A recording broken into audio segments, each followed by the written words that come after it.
আমাৰ হিয়াৰ আমঠু সন্মানীয় জুবিন গাৰ্গ ডাঙৰীয়া যেতিয়া প্ৰয়াত হৈছিলে যোৱা 19 ছেপ্টেম্বৰ 2025 তাৰিখটো আছিলে। আমাৰ এতিয়া মনত আছে, তেতিয়া আমাৰ যিটো PIL পিটিশ্যনত তেওঁ হ'ল ভাৰত একাম সনাতন সংস্থা বুলি এটা আছে আপোনাৰ, তেওঁৰ হৈ পেলাই অমিতাভ শৰ্মা বুলি পিটিশ্যনত তেওঁ এপ্ৰ'চ কৰিছে মহামান্য গুৱাহাটী উচ্চ ন্যায়ালয়। PILখন আজিৰ নহয়, একচুৱেলি PILখন ফাইল হৈছে প্ৰায় 19 তাৰিখে ঢুকাইছিলে। তো সৎকাৰ যোনদিনাখন হ'ব তাৰ আগৰ দিনাখনে আমি গধূলি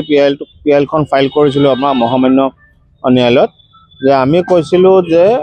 তেওঁৰ সেইটো সময়ৰ আমাৰ আবেদনটো আছিলে যে যিহেতু পষ্টমৰ্টমটো আমাৰ মানে ইয়াতে কৰা নাছিলে, ছিংগাপুৰৰ পষ্টমৰ্টমৰ ওপৰতে ৰিলাই কৰিছিলে, গতিকে আমি কৈছিলোঁ যে ছেকেণ্ড পষ্টমৰ্টমটো কৰিবৰ কাৰণে ৰাতি 5টা বজাত আমি মহামান্য গুৱাহাটী উচ্চ ন্যায়ালয়ত, মোৰ এতিয়া মনত আছে, সৎকাৰৰ আগৰ দিনাখন আমি এপ্ৰ'চ কৰিছিলোঁ। তো এপ্ৰ'চ কৰোঁতে কোৰ্টে তেতিয়া যিহেতু শুনানি ল'ব নল'ব তেনেকুৱা এটা সিদ্ধান্তৰ সময়তেই আপোনাৰ নেক্সট ডে আৰু সেইদিনাখন ইভিনিং অনাৰেবল চিফ মিনিষ্টাৰে এনাউন্স কৰিলে যে মানে হেৰি কৰিব বুলি, ছেকেণ্ড পষ্টমৰ্টমটো কৰিব। কিন্তু ইভেন দেন আমি পিছত PILটো ফাইল কৰি পেলাই আমাৰ বিভিন্ন আবেদন আছিলে তাতে যে ইনভেষ্টিগেশ্যনটো চেণ্ট্ৰেল ব্যুৰ' অফ ইনভেষ্টিগেশ্যনৰ থ্ৰুদি কৰিব লাগে, আৰু লগতে বিভিন্নখিনি আবেদন তাতে আমি ৰাখিছিলোঁ, বিশেষকৈ যিখিনি মিউচুৱেল লিগেল এছিষ্টেন্স ট্ৰিটিৰ দ্বাৰা ছিংগাপুৰৰ যিখিনি মেটেৰিয়েল ইলেক্ট্ৰনিক এভিডেন্স সেইখিনিও অনাৰ ব্যৱস্থা কৰিব লাগে। গতিকে সেই গোটেই আবেদনখিনি মহামান্য গুৱাহাটী উচ্চ ন্যায়ালয়ত 2টা শুনানি অলৰেডি হৈ গৈছে, আৰু আজিৰ শুনানি কালত মহামান্য ন্যায়ালয়ে ক'লে যে যিহেতু চাৰ্জশ্বিটটো অলৰেডি দাখিল হৈছে, গতিকে চাৰ্জশ্বিটখন আমিও পেৰিউজ কৰিব লাগে, মানে ধৰক পঢ়ি চাব লাগে কি আছে কি নাই, আৰু ছেকেণ্ডলি আপোনাৰ মহামান্য ন্যায়ালয়তো আমি সেই চাৰ্জশ্বিটখন প্লেচ কৰিম। যদি আমি চাৰ্জশ্বিটখনত বিসংগতি দেখোঁ তেতিয়াহ'লে সেই বিসংগতিসমূহ আমি মহামান্য ন্যায়ালয়ক উনকিয়াই দি পেলাই যিখিনি আবেদন আছে ধৰক PILত, যেনে ধৰি লওক CBI ইনভেষ্টিগেশ্যন বা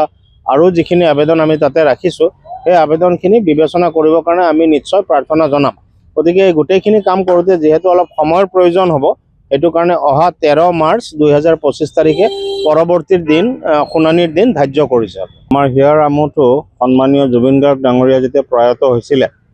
যোৱা 19 ছেপ্টেম্বৰ 2025 তাৰিখটো আছিলে। আমাৰ এতিয়া মনত আছে, তেতিয়া আমাৰ যিটো PIL পিটিশ্যনত তেওঁ হ'ল ভাৰত একাম সনাতন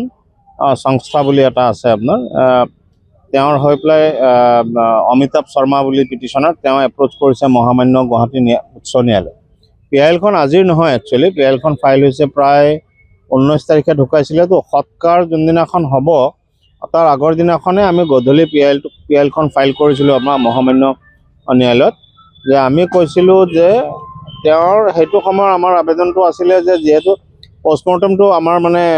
ইয়াতে কৰা নাছিলে, ছিংগাপুৰৰ পষ্টমৰ্টমৰ ওপৰতে ৰিলাই কৰিছিলে, গতিকে আমি কৈছিলোঁ যে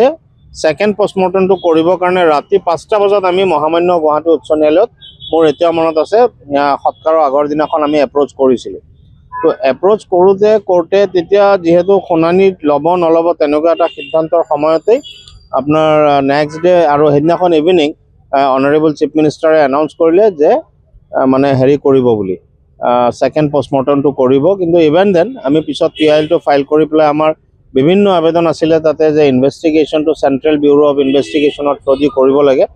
আৰু লগতে বিভিন্নখিনি আবেদন তাতে আমি ৰাখিছিলোঁ, বিশেষকৈ যিখিনি মিউচুৱেল লিগেল এছিষ্টেন্স ট্ৰিটিৰ দ্বাৰা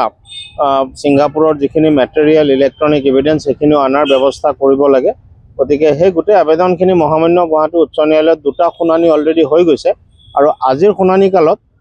মহামান্য ন্যায়ালয়ে ক'লে যে যিহেতু চাৰ্জশ্বিটটো অলৰেডি দাখিল হৈছে, গতিকে চাৰ্জশ্বিটখন আমিও পেৰিউজ কৰিব লাগে, মানে ধৰক পঢ়ি চাব লাগে কি আছে কি নাই,